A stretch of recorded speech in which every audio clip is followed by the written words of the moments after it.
Intelligence briefings say that? Or are we just hoping that's the case? We're just hoping. Today's the day they turn tail, sir.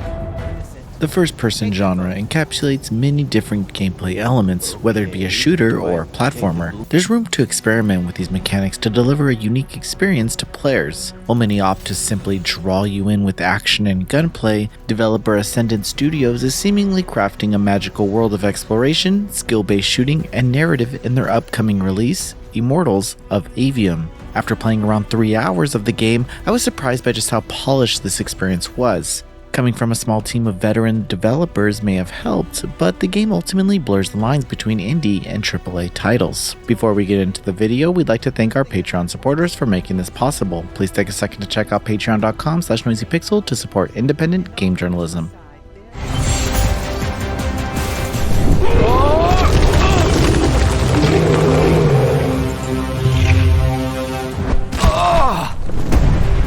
Oh shit!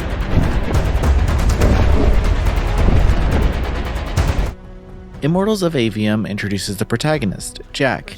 In the opening moments, he struggles to come to terms with what has been taken from him and his ability to fight back. However, General Kirkin of the Immortals sees something in him and trains him to channel his magic. Jack carries on the role of what is known as the Unforeseen, which means he develops his magical abilities later in life. After a time jump of 4 years, we get an idea of how he has grown into a confident fighter, but we also see ways he can improve. The character of Jack came off a bit flat in his opening introduction. I couldn't play through the first chapter, so I couldn't properly understand his backstory, but his personality just screamed straight to television Disney Channel teen movie. However, that changed throughout my time playing, and I began to appreciate how he struggles with his responsibilities as a fighter and his inner drive to push himself past his capabilities. In addition, I met a host of other characters that paint a picture of the state of the world and the war at hand. Still, I appreciated how the narrative team didn't make these characters all likable, as their actions border on chaotic neutral in some instances. The narrative here is a significant highlight of the overall experience. While action has its moments in the spotlight, the developer does a great job of laying out the rules of this world without overly lore dumping. There are also some nice menus that provide further context into the story if you want more details. I'm glad there is a strong foundation of characters to carry on the narrative. Now, when it comes to gunplay and exploration, I'd say Immortals of Aveum can be compared to Ghostwire Tokyo meets Doom. When navigating the environments, exploration is rewarded with new weapons and credits.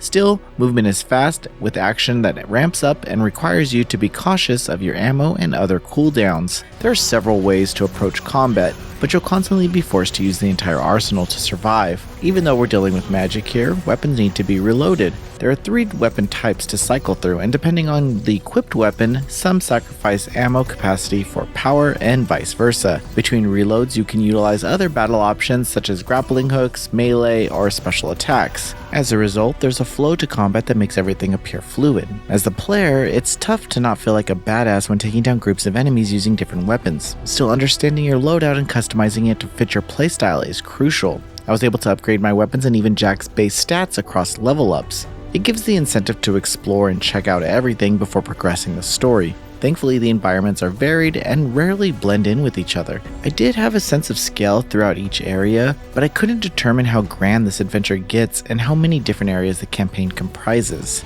Further, light puzzles require you to utilize your magical abilities to access credits or other rewards. They aren't meant to stump you, but it's great for pacing the overall levels, so it's not just constant back-to-back battles. I would say that I wish there was an option to grab onto the ledges of cliffs, since I died a little too much after misjudging the distance of a jump. Immortals of Aveum is fantasy FPS at its finest. The enjoyment that stems from cycling through an arsenal of weapons to take down enemies while swiftly platforming around gorgeous environments is unmatched compared to recent releases in this genre. The narrative also manages to shine throughout the game, as it emphasizes on establishing a great cast of characters that can be seen in every scene. I'm looking forward to understanding more of this magical world when the game launches on PlayStation 5, Xbox Series X, and PC on July 20th, 2023. Thanks for watching. This video is brought to you by our supporters on Patreon. Noisy Pixel is run by a group of gamers providing independent gaming coverage through news, reviews, previews, and more. Check out our Patreon to help support our continued growth, and subscribe to keep up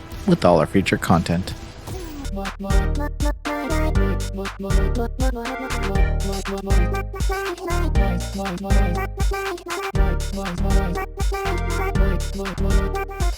Noisy Pixel.